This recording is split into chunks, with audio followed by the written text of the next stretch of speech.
morning, Shepherdians. I was once sitting where you all were today. Back in 2002, that's when I graduated for Form 4. As you all know, he said 3058. Yes, that's how old I am. I had a grand plan. I was very confident about it because I had a family business. I was working with them soon as I graduated from here. I went and got my college degree, and just like as I planned, I worked with my family business, and soon after that, got used to it. I had everything I wanted, and of course, to the society, I looked great as well. And it was really good. I was the perfect businessman. I felt I was, at least, with a decent belly that stated me rich in the society. I was doing well. After a decade or so, I got bored of what I was doing because everything was very automated, repetitive, but I didn't evolve internally. Externally, it all looked good. So I wanted a change. So I came back to my place in Kerala. And all this family business, everything was back in UAE. Now I'm in Kerala. So in 2019, I came back, and I wanted to explore my opportunities here. And unfortunately, COVID hit, and I was stuck. What was supposed to be a short vacation became a long one. Being stuck here, you all know, everything was closed. And the good thing was I was stuck in a farm in my hometown, which I'm really happy about right now. What happened was all my social life, the comfort, or let's say your comfort zone, was all gone now. Now I'm back in a farm, humble down, simple life. And that actually turned out to be a blessing in disguise. So you all know that I like to work out. So then what happened was the gyms were closed. You can't go anywhere. So I had to adapt and improvise. So I made my own equipments with sticks and bricks. It was very fun. I learned a lot from it. I got very hands-on. And what happened was, one thing led to another. I made my own traditional equipments. I was already practicing this, but I never got the time to do it because, you know, when you're in a city, there's so much more distractions. You have so much more opportunities, so many things to try. But when I got stuck back home, what happened was I was a complete pause. My mind was at ease. Let's say they have no distractions. And the best part was I could stop and again find myself. That was really a good thing. And this is exactly when my ripple effect started. And I'm really thankful for that. So what I did was I got my own wood, and I used to go to the mill, try and make my own equipments, and out of R&D, kept on trying, which is exactly what I found the right equipment for myself. And these are Indian traditional equipments, which have been used ages ago by ancestors, okay, even by warriors. The good thing about this is that it's got a medicinal value. As a practitioner, when you keep practicing, the oils do come onto your body. That's why you do it with your bare hands. You get a lot of functional strength. And I slowly started documenting this on social media. Before this, I was off social media. I didn't have any distractions. I didn't really look at the news. I didn't want to even look at the news because it's always bad news during COVID. So-and-so happened, people were dying, infected. So I stayed away from it. I just stayed away and did my own thing. Be productive, be resourceful to myself. And like I said, I was in a farm. So I was always very close to nature. I had cows, I had my dogs, and my granny as well. She taught me a lot. So what happened was, the funny thing is it makes me happy that I did all this without a plan. I just woke up every day and started doing new things, whatever was available. I started helping out on the farmland, grew the crops, I ate from there. So it was more like my supermarket. If it wasn't available seasonally, it is not available. So that's what made me really healthy, actually. So I didn't have a grand plan. I just went on with the flow. Then I started seeing changes in my body after doing this for 2 weeks. And 2 weeks is not a long time. It's pretty fast nowadays. And that's when I started. So I started this, and first of all, you just have to start swinging, okay, with two hands. And then eventually, with repetitions and repetitions, you start getting stronger. Then it's single hand. So before I start, let me just tell you, the weight of this is around 5 kgs. 5 kgs in the conventional gym with the dumbbell might sound pretty light.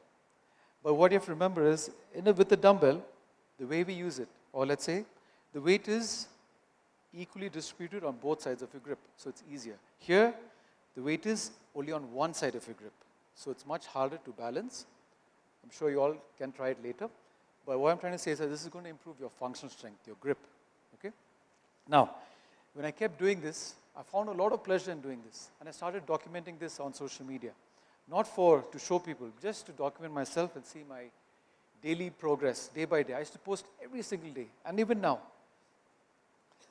And eventually what happened was, I have my own community and started having clients over time.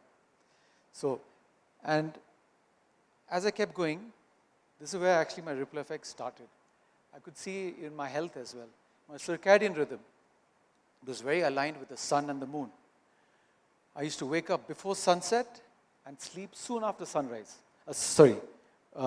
Wake up before sunrise and sleep soon after sunset.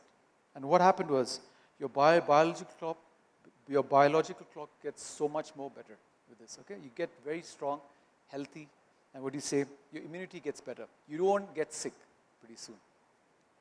And what happened was, kept practicing, kept doing this, post on social media, kept getting inquiries, and this is when I knew the ripple is going. It hasn't stopped. It's kept going, going, and going. And what happened was, then I could see my own self-progress. Like I said, I started with one, with two hands, then with single arm, then I started with two. So you have to build more strength. So you go, swing, okay, and then you start with just the upswings, okay, and then you start with two. So this improves your mind and body coordination. When I say mind and body coordination, what happens is that sometimes your mind wants to do something, but your body can't. That's where you really have to improve your mind and body coordination. As we get older, it's not that easy. We all are getting, let's say, nowadays I say this new saying called, sitting is the new smoking. It's only because we were meant to move around, and nowadays we are stuck on a desk looking at a screen, or there's a lot of screen time, and that's going to make you stiff. So movement has become an exercise now, but back in our grandparents' times, movement was essential. It was needed. You have to do things. There were no computers, so you have to move. A lot of labor work. So what I'm trying to say is that I had a routine, I had consistency, I had discipline, I had growth and stability. So this all came in my ripple. It kept increasing year by year, or let's say month by month and then by year. Each one of us have to create our own ripple. But let me ask you, are you on the right one? Okay? We often felt that discipline shapes and that consistency is the key to solving almost everything. I believe that too. But I'm here to share one idea. Remember, action creates a chain of consequences. Okay? So make sure you redefine what you're creating today, because you will grow into it, and it's very hard to grow out of it. It's like your comfort zone. Once you have to get out of your comfort zone. Okay? Then your ripple should not be fed to you. You should find it, and that's how you'll see how you'll actually grow. From my own journey, from engaging consistently with my online community and the years, I observed that the ripple effect is even passed down to them. I could see how they've started evolving as well. And I've learned 3 lessons from this. Change doesn't begin with motivation, it begins with repetition. Impact doesn't require attention, it requires consistency. Stories aren't shaped by single moments, but by patterns. The farmers who I work with, they have a very labor-intensive lifestyle. Always moving, very like they have a labor-intensive life. So that labor and manual work keeps them always fit. And they don't have much screen time. Okay, and they eat food which is readily available, what they grow. So, you don't need to have an entire future today, but remember this, small choices are never neutral. They're votes for the person you are going to become. So the real question isn't what will I become someday? The real question is what ripple am I creating today when no one is watching, when no one is measuring, when no one is applauding? So before I conclude, I just want to show you how you can compare this. This is the traditional Indian workout equipments. Okay? So this could be compared to a dumbbell. Each one of them could be compared to a dumbbell. And this could be compared to a bench press, or let's say for powerlifting. Okay? So once you get used to this, you get stronger. This is step by step. One dumbbell, I'm just converting it. One mudgar, two mudgar. And then now we reach to the third one, which is called a gada, or in the modern world, or Western world, we call it the mace. And this is what creates a lot of strength. Okay, so you really have to swing. And this is around 8 kgs. And as you get stronger, you can do it with single arm. Yeah? And then keep. So there's a lot of things you can do with this. And what happens is, since you all are young and you all are trying out the new things, this is really good to get your frozen shoulders out, your stiff neck. You're going to build your tendons and ligaments. You are just going to get more durable. Your muscles are going to have stamina. And what happens is, you know tennis elbows. So if you're an athlete, this is really going to complement your lifestyle and your workouts. Thank you. I am the Shredded Farmer. My name is Nithin Jayaraj. Thank you all.